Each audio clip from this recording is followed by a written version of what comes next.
Hello, and welcome to this tutorial. In today's video, we'll show you how to add any folder directly to your Windows 10 taskbar.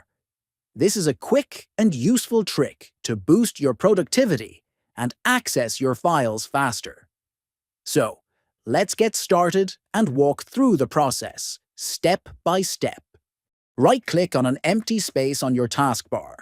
This will open a menu with several options. From the menu, hover your cursor over the option labeled Toolbars. Click on New Toolbar. In that submenu, a File Explorer window will open. In the File Explorer window, navigate to the folder you want to add to the taskbar. Select it, then click the Select Folder button. You will now see the name of your selected folder appear on the right side of the taskbar, next to the system tray area. Next to the folder name, there will be a double arrow icon. Click on it to instantly access all the contents of that folder. And that's it. Now your favorite folder's just one click away on your taskbar. Thanks for watching. If you found this tutorial helpful, consider subscribing for more simple Windows tips.